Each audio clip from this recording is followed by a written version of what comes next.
इदारनि जे ख़िलाफ़ एक बग़ावत जी कोशिश हुई। वतन दुश्मनी हुई ऐं वतन सां इहा दुश्मनी कई वई। पाक आर्मी ते हमलो, पूरे पाकिस्तान ते हमलो आ, रियासत ते हमलो आहे।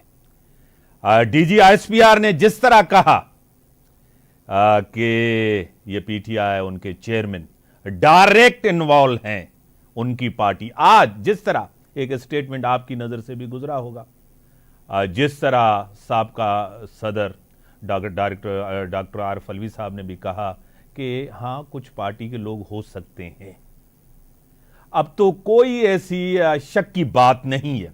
बार बार कहा जाता था कि ये करवाया गया है, इनकी अपनी सोच थी, उसको भी एक तरफ रखा। जुडिशल कमीशन की बात हुई, जुडिशल कमीशन की गाल थी। जुडिशल कमीशन तो तब बने जब शक हो ना। यहां तो सब लोग PTI के लोग थे, जिस तरह जलाओ घेराव कर रहे थे।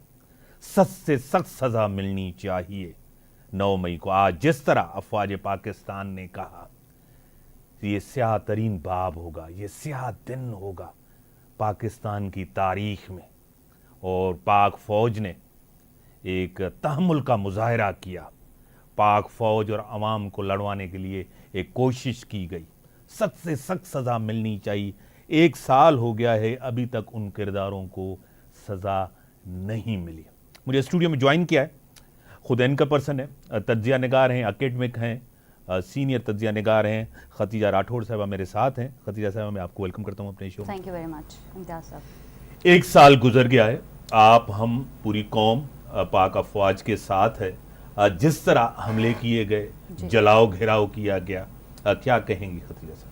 देखिए, आगाज़ तो मैं इम्तियाज़ साहब इस तरह करूँगी कि हम सदियों से एक बात सुनते आ रहे हैं कि शहीद की जो मौत है वो कौम की हयात है, और लहू जो शहीद का वो कौम की ज़कात है। तो साने 9 मई की जितनी भी मज़म्मत की जाए वो कम है। मैंने अपने टॉक शो में भी इस हवाले से बात की है कि हम जो हैं वो पाक फ़ौज के साथ हैं, अपनी फोर्सेस को चाहते हैं, उन्हें पसंद करते हैं। और जिस तरीके से ये सिनेरियो डेवलप हुआ, उस सानिए को आज 1 साल हो गया है, और आज भी हम ये मैसेज दे रहे हैं कि इस तरह के जो वाक़यात होंगे हम उन्हें कबूल नहीं करेंगे।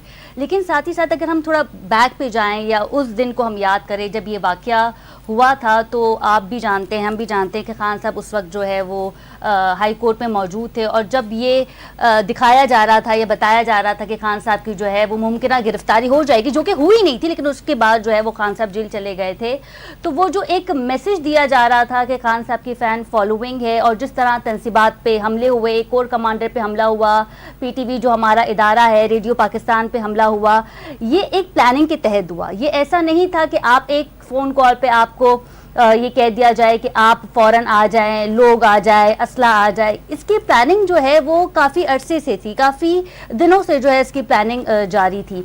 लेकिन एक सोचने और समझने वाली बात यहाँ पे ये भी है कि खान साहब पे मुकदमा तो बहुत सारे बन चुके हैं। एक उनकी इद्दत का मुकदमा है, एक साइफर का मुकदमा है, फिर वो 190 मिलियन पाउंड का मुकदमा है। लेकिन अब तक 9 मई का जो मुकदमा है वो खान साहब पे दर्ज नहीं हुआ। जो अनासिर जिन्हें गिरफ्तार किया गया था उन पे कार्रवाई हो रही है, कुछ को रिहा कर दिया गया। लेकिन इस तमाम तर मामले में ये जानना बहुत ज़रूरी है कि इसकी पुष्ट बनाई कैसे हुई। ये जो ड्रामा जो जिसका आगाज़ हुआ 9 मई को, इसके पीछे कौन था? खान साहब और PTI को तो हम टारगेट कर ही रहे हैं, लेकिन यहाँ पे एक स्टेटमेंट मैं आपको बताना चाहूँगी ख्वाजा आसिफ का, जो कि सीनियर सियासतदान है। उनका आज 1 साल बाद ये स्टेटमेंट आया है कि जो लोग कोर कमांडर हाउस पे, जो इदारों के लोग जो मौजूद थे, वो भी इस कोलैबोरेशन में शामिल थे, साने 9 मई में शामिल थे, जिस पे हमने कार्रवाई की। इससे पहले क्या बयान उठा के देख लें, जिसमें ख्वाजा आसिफ और दीगर सियासतदान ये कह रहे थे कि हमने उस वक्त के जो तैनात अफसरान थे या फौजी थे, हमने उसे इसलिए हटा दिया था क्योंकि हम नहीं चाहते थे कि झगड़ा हो, इश्तियाल बढ़े, खून बहे हमारी आवाम का, तो हमने जो है वो सिक्योरिटी वहाँ पे हटा दी थी। लेकिन अब ये बयान सामने आ रहा है ख्वाजा आसिफ का, वो ये कह रहे हैं कि हमने